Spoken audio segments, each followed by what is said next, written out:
दोस्तों, क्या आप जानते हैं कि धूप में हमारी त्वचा का रंग काला क्यों पड़ जाता है? या फिर क्या आप ये जानते हैं कि जब स्पेस में जगह ही नहीं होती तो स्पेस में अंतरिक्ष का पहला होटल बनेगा कहाँ? अच्छा, क्या इसका कोई आइडिया है कि दर्जनों पैरों वाले ये कीड़े एक दूसरे की सवारी करते क्यों नजर आते हैं? जानता हूँ ये कुछ सवाल दिमाग चकरा देने वाले हैं, लेकिन आप चिंता मत कीजिए, क्योंकि इन सवालों के जवाब देने के साथ साथ बता जाऊंगा आपको अगले 10 मिनटों में ऐसा बहुत कुछ जो बना देगा आपको पहले से ज्यादा सजग और समझदार। तो छोड़ के अपने सभी गैर जरूरी काम, बांध लीजिए अपनी अपनी कमर पेटियां एक बार फिर। बिना आपका कीमती वक्त जाया किए शुरू करते हैं आज का ये रोमांचक सफर।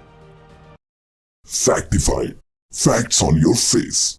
Fact number 1। दोस्तों, आपके भी ऐसे कई दोस्त होंगे जो धूप में बाहर निकलने से बचते हैं, या फिर निकलते भी हैं तो सनस्क्रीन लगाकर या फिर एक छाते के साथ। धूप से बचने की उनकी सबसे बड़ी वजह यही होती है कि वो काले पड़ जाएंगे।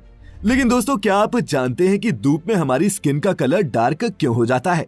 अगर नहीं तो बता दूं कि हमारी स्किन हमारे शरीर के सभी अंगों को कवर करने वाली एक प्रोटेक्टिव लेयर है, जो हमारे ऑर्गन्स को इंजरी या फिर हार्मफुल रेज से प्रोटेक्ट करने का काम करती है। हमारी इस त्वचा में मेलानिन नाम का एक पिगमेंट भी प्रेजेंट होता है, जो रिस्पॉन्सिबल होता है हमें सूरज की हानिकारक किरणों से बचाने के लिए।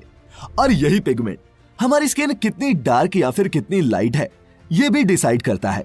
अगर त्वचा में इसकी मात्रा ज्यादा होती है तो आदमी सांवले रंग का, और इसके कम होने पर गोरे रंग का होता है। अब होता क्या है कि सूरज की अल्ट्रावायलेट रेज जब हमारी स्किन पर पड़ती हैं, तब वो हमारी स्किन में मौजूद मेलानिन को नष्ट करने लग जाती हैं, और हमारा शरीर भी बचाव के लिए ज्यादा मेलानिन प्रोड्यूस करने लगता है और हम सांवले नजर आने लगते हैं।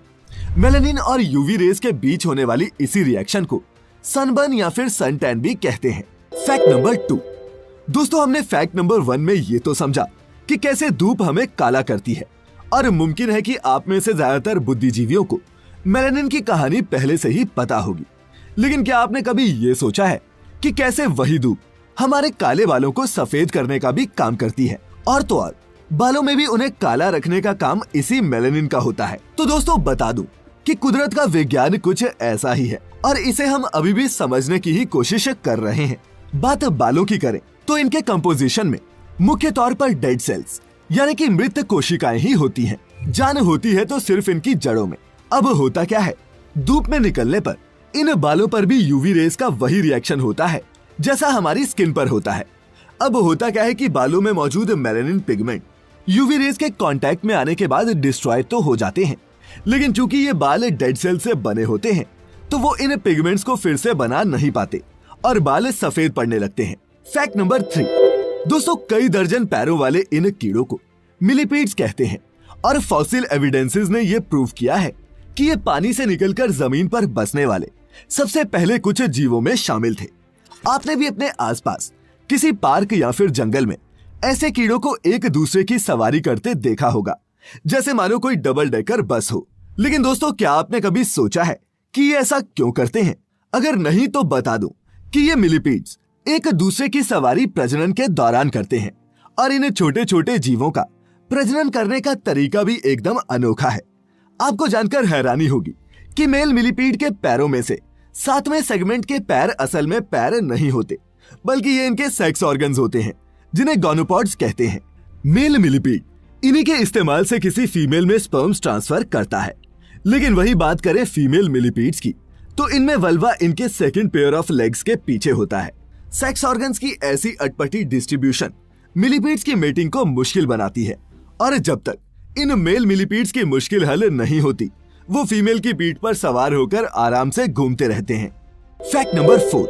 दोस्तों, फैक्टिफाइड की पिछली एक वीडियो में मैंने आपको अंतरिक्ष में बनने वाले पहले होटल के बारे में बताया था, और मुमकिन है कि आप इंटरनेशनल स्पेस स्टेशन के बारे में भी जानते होंगे। अब दोस्तों, क्या आपने कभी ये सोचा है कि जब अंतरिक्ष में कोई जमीन का टुकड़ा है ही नहीं, तो ये सब स्टेशंस आखिर बनते कहाँ हैं? अगर नहीं तो साइंस की कम जानकारी रखने वालों को बता दूं कि स्पेस में बनने वाली ये इंस्टॉलेशंस किसी फिजिकल जगह पर नहीं बनाई जाती, बल्कि ये बीच हवा में पृथ्वी के इर्द गिर्द 460 किलोमीटर प्रति घंटा की रफ्तार से लगातार चक्कर लगा रही होती हैं। और ये सारा कमाल होता है ग्रेविटी का। दरअसल पृथ्वी के इर्द गिर्द एक पर्टिकुलर डिस्टेंस पर अगर किसी ऑब्जेक्ट को प्लेस कर दिया जाए तो ग्रेविटेशनल फोर्स के चलते वो ऑब्जेक्ट हमारे ग्रह के इर्द गिर्द एक ऑर्बिट में चक्कर काटती रहेगी, बिल्कुल उसी तरह जिस तरह पृथ्वी अपने से आकार में कई गुना बड़े सूरज का चक्कर काटती है। पृथ्वी के ऐसे ही किसी ऑर्बिट में पहले किसी भी स्टेशन का बेसिक ढांचा प्लेस किया जाता है और फिर जब वो अपने ऑर्बिट में घूमने लगे तो प्रिसाइज कैलकुलेशंस करके बाकी के पार्ट्स भी उस पर पहुंचाए जाते हैं, जिन्हें असेंबल करने का काम एस्ट्रोनॉट्स वहीं स्पेस में करते हैं। आईएसएस को इसी तरीके से बनाया गया था, जहां इंटरनेशनल स्पेस स्टेशन को धरती की सतह से 408 किलोमीटर ऊपर ऑर्बिट में प्लेस किया गया है। वहीं स्पेस में बनने वाले पहले होटल की प्रोपोज्ड ऑर्बिटल हाइट 500 से 550 किलोमीटर के बीच रखी गई है। Fact number 5। दोस्तों, आसमान में कभी तारे देखने का मौका मिलता होगा तो आप भी सोचते होंगे कि काश आप इन स्टार्स, प्लैनेट्स या फिर स्टार्स से बनने वाली कॉन्स्टलेशंस का नाम जानते होते।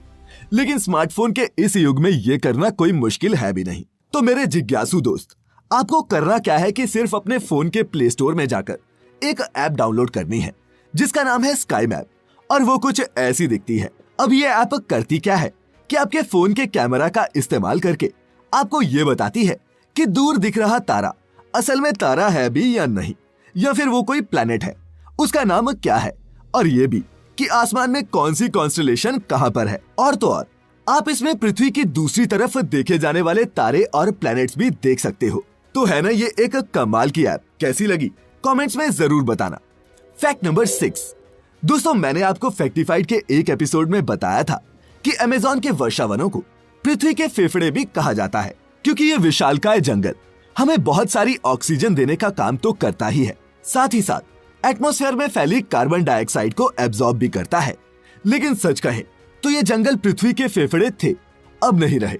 और मैं ऐसा इसलिए कह रहा हूँ क्योंकि द गार्जियन की एक रिपोर्ट के मुताबिक अब अमेज़न जितनी कार्बन डाइऑक्साइड एब्जॉर्ब नहीं करता, उससे कई गुना ज्यादा वो प्रोड्यूस करने लग गया है। जी हाँ दोस्तों, अमेज़न से प्रोड्यूस होने वाली इन एमिशंस का अंदाजा 1 बिलियन टन सालाना के आसपास लगाया गया है।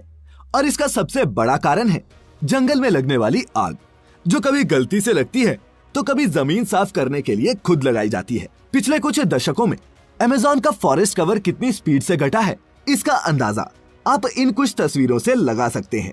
Fact number 7।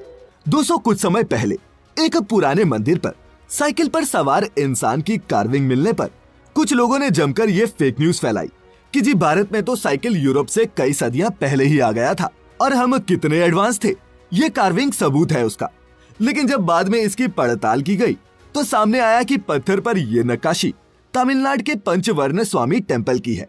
और हिस्टोरियंस की माने तो ये 1920 के लगभग जब इस टेम्पल की रेनोवेशन की गई, उसी दौरान किसी आर्टिस्ट ने वहां गढ़ी थी। अब दोस्तों, ये बताने के पीछे मेरा मकसद न तो हमारे टेम्पल्स को ब्लेम करना है और न ही अपनी भारतीय सभ्यता को नीचा दिखाना है। मैं सिर्फ ये कह रहा हूँ कि किसी भी व्हाट्सएप फॉरवर्ड या फिर फेसबुक पोस्ट पर यकीन करने और फिर शेयर करने से पहले उस दावे की अच्छे से जांच पड़ताल जरूर कर लें, नहीं तो क्या पता आप जिस पर गर्व कर रहे हैं वो किसी का बनाया ख्याली पुलाव ही हो। खैर, फैक्ट नंबर 8। दोस्तों, आपको या हमें अगर किसी भी दूसरे देश की यात्रा करनी हो तो हमारे पास पासपोर्ट होना जरूरी है। लेकिन क्या आप दुनिया के उस इकलौते शख्स के बारे में जानते हैं जिसको कहीं भी सफर करने के लिए पासपोर्ट की जरूरत ही नहीं है? जी हाँ, और वो शख्स कोई ऐरा गैरा नहीं है, बल्कि वो है इंग्लैंड की क्वीन एलिजाबेथ II, जिनको अब्रॉड ट्रेवल करने के लिए किसी पासपोर्ट की जरूरत नहीं पड़ती।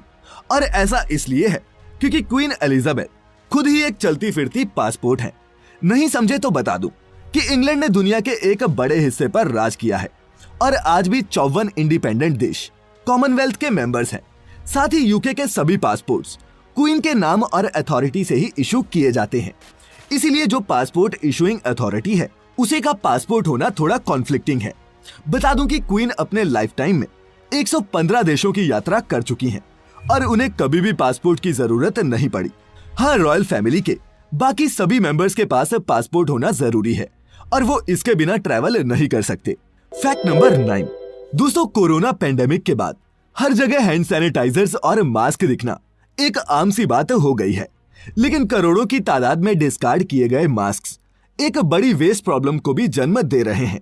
और इसी को हाईलाइट करने के मकसद से यूके के डिजाइनर टॉम सिल्वरवुड ने 1500 व्हाइट फेस मास्क से ये वेडिंग गाउन डिजाइन किया है और इसे उन्होंने 19 जुलाई 2021 को अनवेल किया, जब यूके में सभी कोविड रिस्ट्रिक्शंस हटाने की एवज में फ्रीडम डे मनाया जा रहा था। खैर, हमारे यहाँ फ्रीडम डे में अभी वक्त है और आप भी उतने लापरवाह ना हो कि बाद में पछताना पड़े। बाहर निकले तो मास्क पहनकर निकले और हो सके तो रीयूजेबल मास्क का ही इस्तेमाल करें। खैर, हमारा वक्त हो चला है अब बताने का आज का आपका अपना योर ओन फैक्ट, जो हमें भेजा है तस्लीम हैदर जी ने। तस्लीम अपने फैक्ट में बताते हैं कि जिस स्पीड से एरोप्लेन्स दशकों पहले उड़ते थे, आज उससे भी स्लो स्पीड पर उड़ते हैं। जी हाँ दोस्तों, तस्लीम का कहना बिल्कुल सही है, क्योंकि जहाँ 60 के दशक में ही बोइंग 525 नॉट्स पर आवर की स्पीड से उड़ता था, वहीं आज 70 साल बाद देखें तो अभी कमर्शियल प्लेन्स 480 से 510 नॉट्स पर आवर की स्पीड से ही उड़ते हैं। और इसके पीछे का सबसे बड़ा कारण है फ्यूल एफिशिएंसी। हवा में तेज उड़कर ट्रैवल टाइम को तो कम किया जा सकता है, लेकिन इससे एयरलाइंस के लिए पर पैसेंजर कॉस्ट बढ़ जाती है। इसी कॉस्ट को कम और अपने रेवेन्यू को बढ़ाने के लिए एयरलाइंस अब उतनी स्पीड से भी नहीं उड़ती जितनी 60 और 70 के दशक में उड़ती थी। तो उम्मीद करता हूँ कि आज की इस वीडियो से आपने कुछ ना कुछ इंटरेस्टिंग जरूर सीखा होगा। अगर वीडियो काम की लगी हो तो इसे अपने सभी दोस्तों के साथ शेयर जरूर करें और जोड़ें उन्हें भी हर हफ्ते इस एक्साइटिंग सफर पर। खैर, आता रहूंगा आपके लिए लेकर कुछ नया, कुछ इंटरेस्टिंग और फैसिनेटिंग। तब तक अपना ख्याल रखिए, खुश रहिए और वीडियो पूरी देखने के लिए आपका बहुत बहुत शुक्रिया।